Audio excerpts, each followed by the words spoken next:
Hello everyone, today I'm going to talk about the question 11 of DSE M1 past paper 2018, and this is a pretty standard trapezoidal rule question.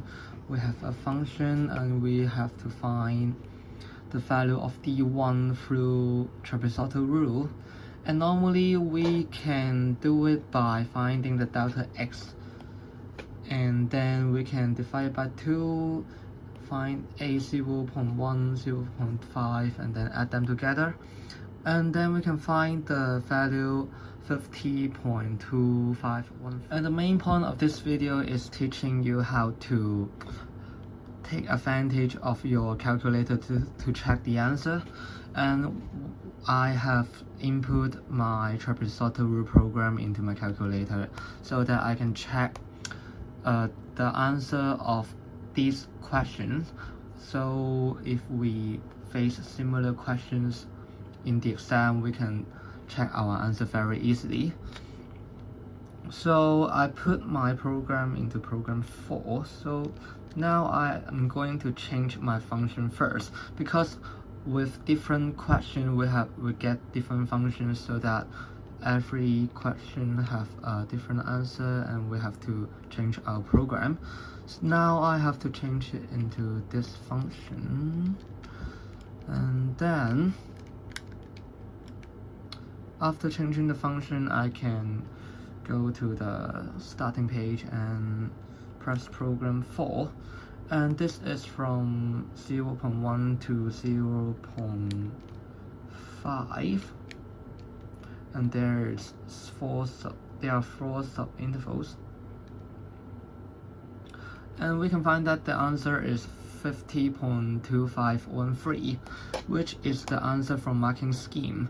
It means that this program can help us check the answer when we are not sure about it.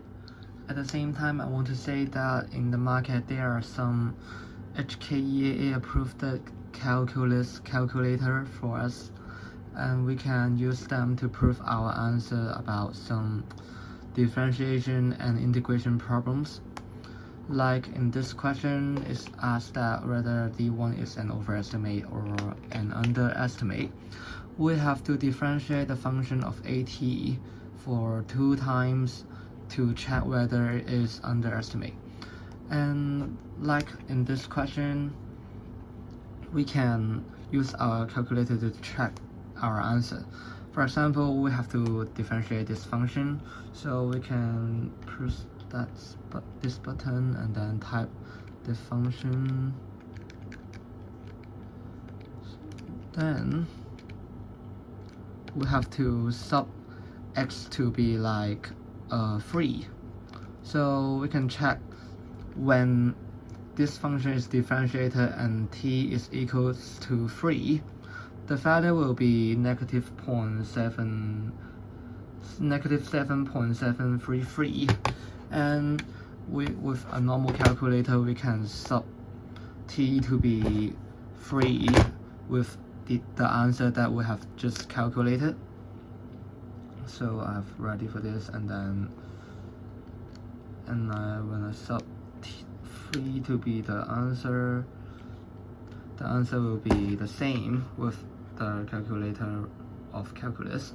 So we can check that if our answer are correct to make sure that we get it right. So in the same way, we can check whether we differentiate it correctly in the second time, like this.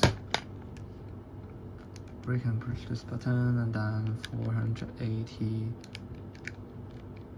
minus 1200.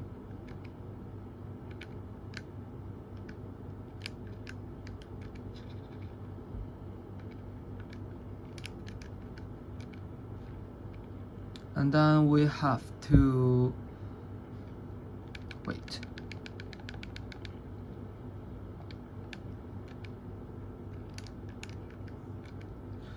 Okay, and then we have to sub, like for example, we can sub the answer to be 3.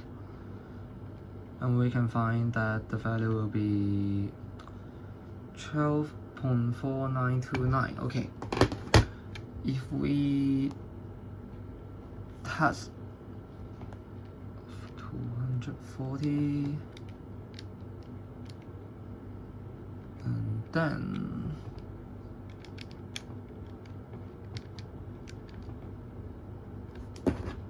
the answer will be the same if we get it correctly. So it can help us to check the answer in the exam, and it can make us feel more confident, and we can know that whether we get the answer right or wrong.